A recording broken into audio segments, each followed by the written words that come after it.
aí, pessoal, bem-vindos ao Mente Reflexiva, um espaço para você refletir e aprender sobre psicologia toda semana. Hoje a reflexão que eu quero trazer, na verdade, foi inspirada por um livro que eu tava lendo no meu recesso, assim, nas minhas férias. Esse livro mexeu comigo, me gerou uma reflexão que eu tô há alguns dias, assim, matutando ela, repensando. Acho que encontrou um terreno muito fértil pra mim, porque eu já venho há algum tempo revisitando a minha relação com redes sociais. Não sei se você tá me ouvindo aqui, se você usa ou usa com frequência, assim, atualmente a gente tem uma epidemia de muita gente usando. E de certa forma até um pouco viciado, né? E tem efeitos muito negativos. E tem muitas pesquisas atualmente que comprovam isso. E ter lido o livro sobre minimalismo digital, né, que é a referência que eu vou usar aqui hoje, não é um artigo científico, não é um livro acadêmico, mas eu achei algumas reflexões muito pertinentes que esse livro trouxe. Eu sempre gosto de ler coisas sobre o que eu acredito, o que faz sentido pra minha vida, o que me conecta comigo mesmo. Minimalismo é um tema que, se vocês quiserem, eu posso até falar sobre ele mais pra frente, é só vocês me pedirem, seja aqui nos comentários ou seja no Instagram. Eu sempre tento ler um livro, assim, por ano sobre minimalismo, porque entra muito no que eu acredito sobre consumo mais consciente, diminuir, de ter menos e sustentabilidade, enfim,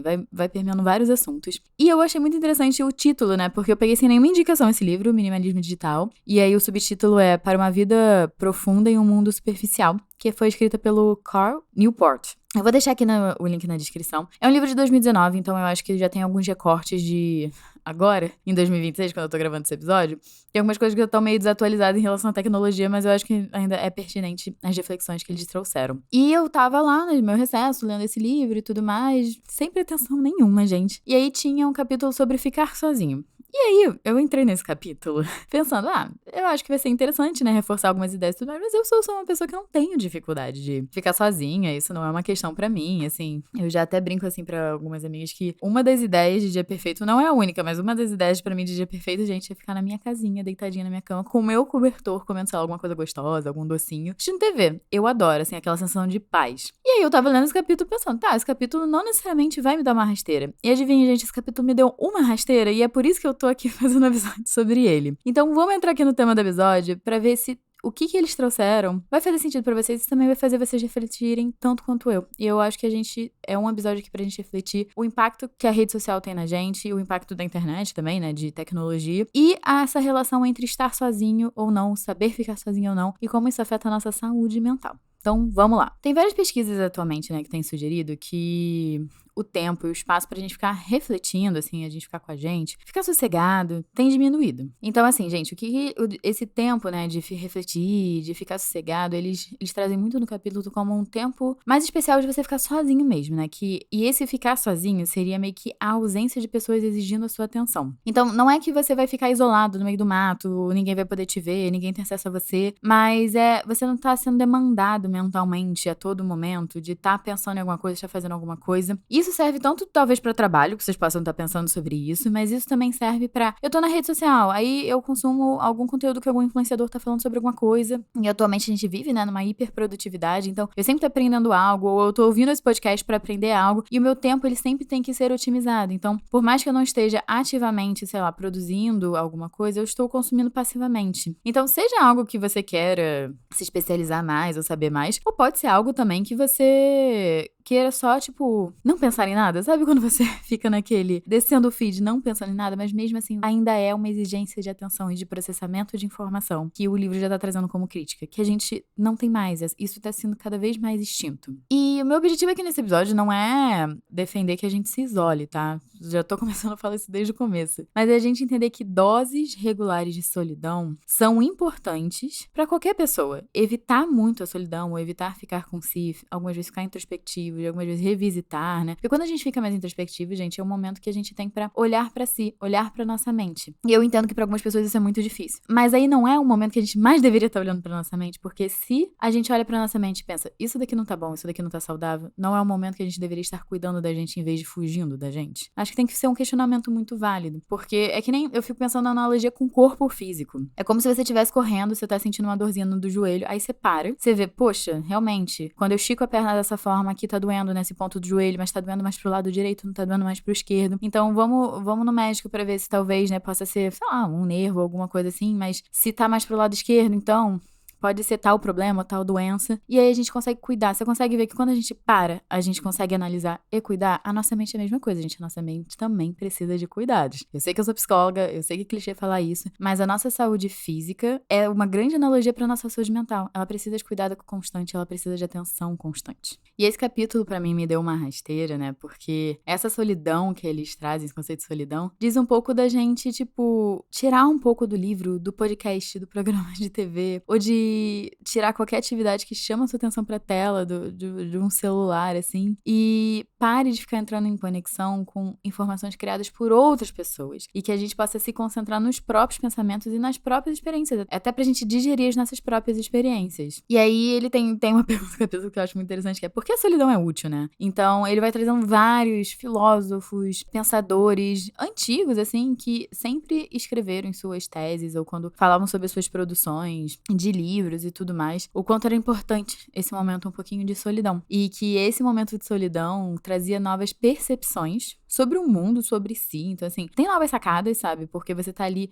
assimilando a informação que você tá recebendo e que você tá sentindo. E equilíbrio emocional, porque eu acho que isso eu posso dizer, gente, com 100% de certeza. Com a minha experiência no meu consultório, quanto mais clareza a gente tem sobre quem a gente é, o que a gente tá pensando, como as coisas impactam a gente, isso traz uma tranquilidade. O que eu vejo, assim, nos meus pacientes falando: eu tô mais calma porque agora eu sei o que é. Mas a gente só vai saber o que é se a gente parar pra analisar. E um outro ponto que eles trouxeram, que eu achei isso muito interessante, quando a gente vai agora trazer esse contraponto um pouco de redes sociais, que além de ficar sozinho pode te ajudar a ter novas ideias, um entendimento melhor de si, do eu, do mundo, a solidão também pode trazer benefícios pra sua proximidade com os outros. Então, como é que a gente vai trazer isso, assim? A solidão, ela pode até estreitar alguns laços e algumas relações que você tem. Até de um lado, gente, de poder me ausentar também é o poder apreciar quando eu estou com os outros, no sentido de, sabe aquele você só dá valor quando você não tem mais? Vai um pouco nessa linha de, quando eu estou com as pessoas, e eu estou o tempo inteiro com as pessoas, eu estou o tempo inteiro conversando com as pessoas, isso se torna algo rotineiro, se torna algo banal. Quando a gente começa a tratar os nossos encontros sociais, as nossas conexões, as nossas trocas com os outros, como algo lá planejado, como algo que não acontece o tempo inteiro,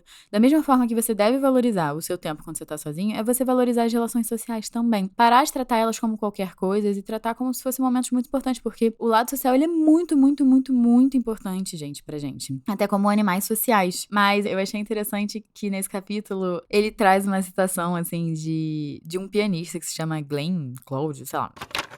Gente, nomes, assim, não é muito comigo. Ele traz uma citação que eu até trouxe pra vocês que eu achei interessante, que é: sempre tive uma espécie de intuição de que para cada hora que passa com os outros seres humanos, você simplesmente precisa de algumas horas sozinho. Agora, quantas horas seriam necessárias? Não sei. Mas é uma proporção substancial. E, gente, os introvertidos aqui, por favor, se juntem a mim, porque eu sou um pouco introvertida, um pouco não, né? Eu sou introvertida. E, pra mim, eu tenho essa necessidade de, ok, socializei, me diverti, não.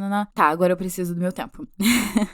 E eu admiro muito os meus amigos que também respeitam isso e têm esse mesmo funcionamento, até porque é bem compatível comigo, mas que respeitam o seu tempo de processar as coisas, o seu tempo de sossego, o seu tempo de relaxar. Não precisam ficar lotando a agenda, enchendo a agenda pra estar sempre ocupado, porque a gente vive em tempos que a gente precisa estar sempre ocupado. E, de novo, quem tá com a mente sempre ocupada não tem muito tempo pra refletir e pensar, né? E até criar um pensamento crítico sobre as coisas. E tem um lado de uma perspectiva histórica que me abriu um pouco a cabeça no capítulo que eu achei interessante que eles trouxeram, que eu gosto sempre de pensar na história da humanidade, como é que a gente se desenvolveu e tudo mais, é porque, né, pra gente estar aqui como é que a gente tá, não é à toa, né, tem toda uma história em cima disso. E ele vai trazendo vários exemplos, o autor, né, de como a solidão tá começando a desaparecer quase completamente, né? E como isso também tem atrapalhado a sociabilidade, porque a gente tá falando muitas vezes essa ausência e proximidade, essa dança entre as duas coisas, pra gente nunca ser extremo, a gente achar um equilíbrio entre os dois, é muito dos caminhos, assim, que ele viu que vários autores e vários estudiosos traziam que era uma forma que funcionava bem. E aí, quando a gente para pra pensar numa perspectiva histórica, né, não era como se a nossa cabeça tivesse sempre ocupada, cheia de informação, ou sempre processando informação, né? Ele traz muito o exemplo do iPod, começando, não sei,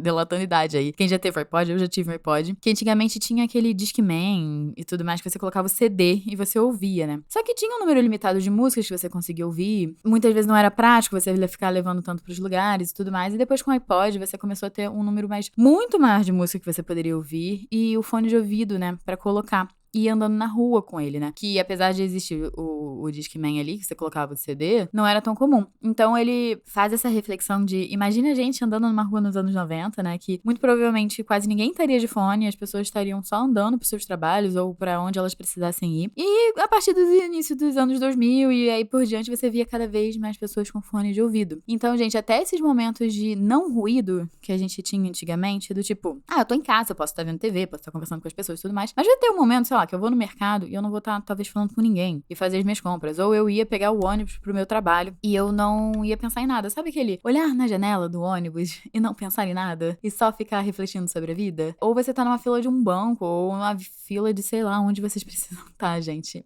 E não teria um celular, não teria nada pra você ouvir, pra você se distrair. Você teria que só ficar com você nesses momentos. E nada estaria demandando sua atenção a não ser estar esperando, estar em repouso. E cada vez mais com as novas tecnologias, esses momentos de sossego, de repouso, estão acabando, porque a gente sempre pode estar se distraindo. E isso é uma novidade pra humanidade, né? Infelizmente, e aí eu vou dar um alô pra geração Z, a geração Z tá sendo o maior experimento social disso. Porque a entrada dos smartphones, né, principalmente iPhone ou enfim, entraram mais ou menos lá por 2012, né? E aí foi exatamente essa geração que tava na pré-adolescência. E a pré-adolescência é o momento, gente, adolescência em si, mas e aí a pré-adolescência entra dentro desse barquinho. A adolescência é o momento que a gente tá cada vez mais desenvolvendo nosso senso de eu, a gente começa a entender que a gente é diferente da nossa família, quem são os nossos amigos, como é que a gente socializa. É o momento, a infância tem um momento ali de muito cuidado e muita introspecção, muitas vezes com a família. E na adolescência é quando a gente começa a fazer no nosso desenvolvimento um movimento pro mundo. E aí essa geração, nesse movimento de aprender a socializar, de aprender como o mundo funciona, foi a geração que já começou a ter rede social desde o momento de interação, né? Principalmente com outros pares. E aí, vamos pensar aqui nos estudos que o livro tá trazendo. O autor traz, né, que ele foi dar uma palestra lá nos Estados Unidos, né, numa universidade, e ele tava conversando com a gestora da universidade, né, falando sobre essa questão de conectividade e tudo mais. E aí ela compartilhou, né, que ela tava vendo grandes mudanças em saúde mental dos alunos, que o centro de saúde mental, né, do campus, tinha antigamente, né, algumas demandas do tipo, algumas vezes o aluno tem saudade de casa, tá lidando com essa dificuldade. Algumas vezes alguém apresentava um distúrbio alimentar ou uma depressão, e esporadicamente aparecia alguém com um toque, né. Era mais ou menos o perfil da demanda que se tinha lá. E aí tudo mudou, porque um número gigantesco, assim, muito grande de alunos começaram a procurar mais o aconselhamento de saúde mental da faculdade lá nos Estados Unidos, com problemas de saúde mental relacionados à ansiedade, que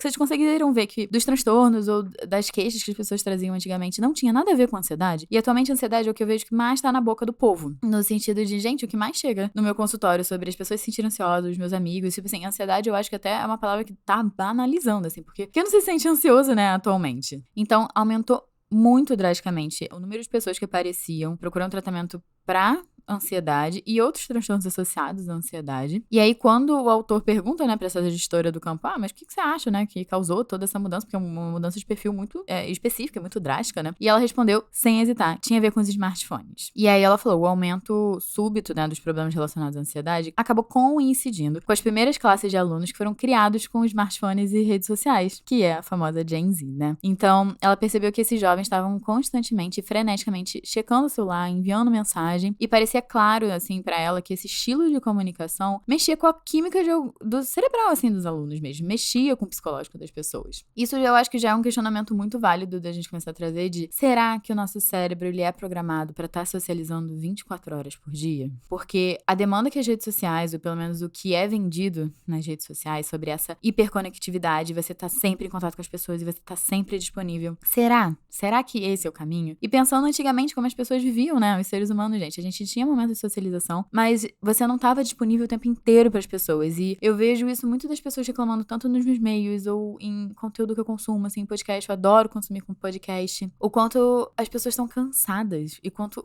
as pessoas estão cansadas de serem demandadas. E eu me incluo nessa. Eu amo socializar com os meus meios, com a minha rede de apoio, mas também pra mim tem um limite, assim. Eu sou aquela pessoa que tem a bateria social acaba, né? Como eu já disse durante o episódio, eu sou introvertida. Então, tem um momento de socialização, mas pra eu continuar bem naquele ambiente, em algum momento eu vou ter que me retirar dele, ter um momento a sós pra depois poder voltar. Então, vamos começar a questionar o quanto essa acessibilidade tão grande que a gente tá dando pras pessoas em questão de socialização, em atenção, o quanto é possível mesmo, humanamente falando pra vocês, assim, porque é a gente entender que o nosso cérebrozinho, ele demorou milhões de anos, gente, pra ser constituído. E não é de 2012 pra cá, vamos botar esse marco aqui nesse episódio, né? Que a gente começou a usar mais tecnologia e começou a socializar mais e ter mais acesso à vida das pessoas e tá sempre conversando com as pessoas, que o nosso cérebro vai falar, opa, vamos nos adequar nessa nova realidade. Talvez demore outros milhões de anos pra isso acontecer. E como a gente sabe que, falando aqui com essas palavras, né? Isso não vai acontecer ou que isso vai ser muito danoso pra gente esperar essa adaptação acontecer, a gente vai ter que mudar um pouco no nosso estilo de vida e repensar um pouco como a gente usa essa socialização e essas tecnologias. E uma das coisas que o capítulo traz que eu acho mais grave é que cada vez mais as gerações, elas não vão conhecer o mundo sem a socialização, sem a rede social. Eu acho que minha visão de mundo, né? As redes sociais estão aí, a gente não sabe no que elas podem se transformar a longo prazo, a gente ainda tá entendendo o impacto e a gente já tá entendendo que não tem um impacto 100% positivo diante da nossa saúde mental, não é à toa que a gente tá vivendo uma crise de saúde mental no mundo e o mais curioso, a gente também tá vivendo uma crise de solidão no mundo. Então, ao mesmo tempo que eu tô fazendo um episódio que você não consegue mais ficar sozinho, porque ou você tá ouvindo um podcast, que nem esse, ou você tá consumindo conteúdo no Instagram, ou você tá ouvindo música,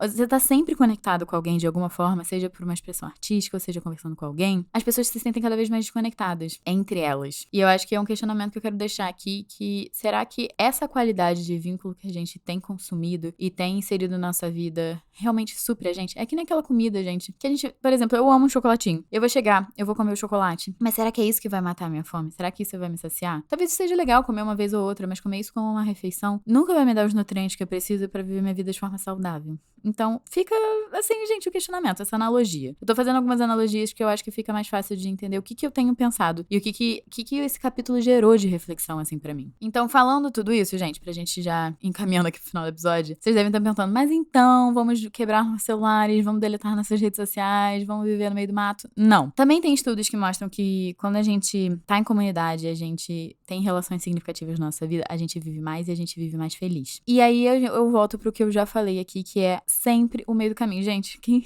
é meu paciente, eu já fui meu paciente, tá ouvindo esse podcast, sabe que eu sempre falo nas sessões sobre a gente achar o meio termo. Eu vejo muitas vezes a gente com uma cabeça de ou é isso, é o outro. Então, ou eu vivo esse mundo hiperconectado, ou eu não vivo nenhuma conexão. Não, vamos chegar no meio do caminho. E principalmente no meio do caminho que funciona pra você. Talvez pra você funcione, por exemplo, abrir o Instagram uma vez ao dia, ou uma vez por semana, ou não ter o aplicativo no seu celular e você entrar só pelo computador pra evitar ficar ali, né, várias horas. Eu tô dando aqui várias opções, por quê? Porque você tem que ver o que funciona pra você e qual é o tipo de conexão que você quer ter. Só tem que ter os questionamentos claros de, será que essas relações e essas conexões que você tá tendo estão te nutrindo de verdade?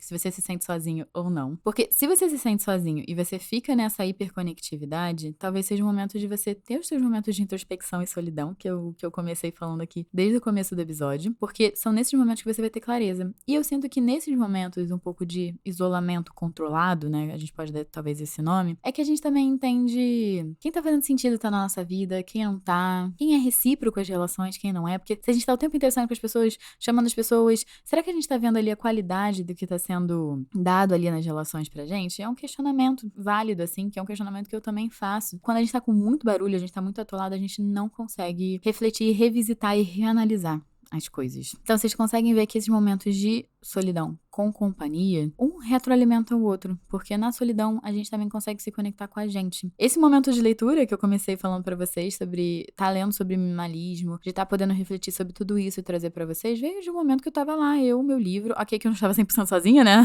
dado os parâmetros que o capítulo fala, mas depois disso eu passei um tempo refletindo, passei um tempo pensando, e com base nesses pensamentos eu vou trazendo a minha vida pro que eu acredito, que eu, como psicólogo, o que eu mais quero, tanto para as pessoas e para os meus pacientes, é que você viva uma vida que faça sentido.